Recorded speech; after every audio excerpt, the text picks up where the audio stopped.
Во регионите опфатени од поплавите извршена е дезинсекција на 90.000 метри квадратни во 270 објекти. Во Порој продолжува санацијата на оштетените објекти каде увид изврши премиерот Груевски. Овие градежни активности се очекува поради големото оштетување да продолжат во наредните 2 до 3 месеци. Премиерот укажа дека без оглед на временските прилики активностите ќе продолжат според предвидената динамика. Жителите на Порој, благодарни на навремената реакција од владата, потенцираа дека без реакција од сите институции многу тешко ќе се санираа последиците. Груевски оствари средба со жителите на местната заедница на Порој. Жителите на Порој се заинтересираа за чистење на коритото на реката, при што премиерот истакна дека активно се работи на тоа. Вреднување на претрпените штети на поплавените се и го објавивме за тоа дека има рок и каскади на теченијата на реката. Колку каскади треба да се направи? Со сега треба да има проект, ми се чини. Некои каскади има, само треба да се чисти. Да се чистат, да се полни сега. А таа најголемата каскада е скршена цел.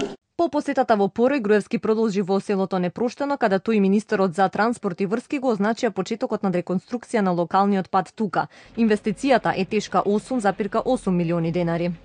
Од овие причини денес имам задоволство да објавам дека ние како влада издвоивме 8,8 милиони денари, со кои во наредните 4 месеци ќе следува долго очекуваната реконструкција на патот за Непроштено. Почитувани присутни, овој проект не е ниту првиот, ниту последниот проект со кој излегуваме во пресред на барањата на жителите на општина Теац.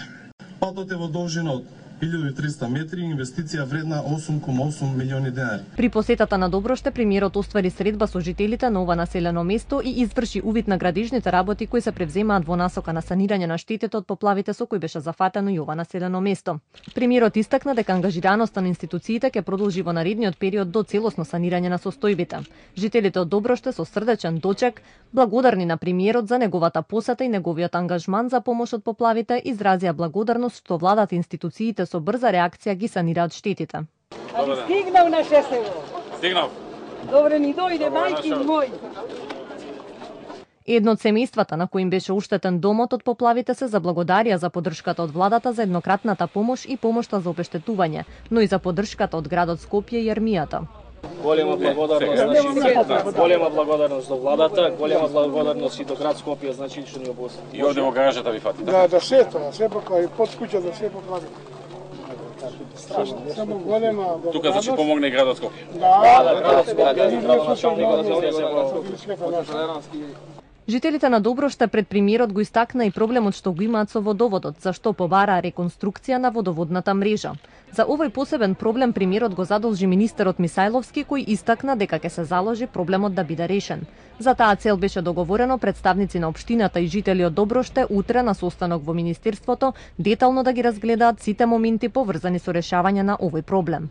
Денешната посета на премиерот Груевски во Тетово и Тетовско заврши со пуштање во употреба на спортската сала во склоп на Државниот Тетовски универзитет.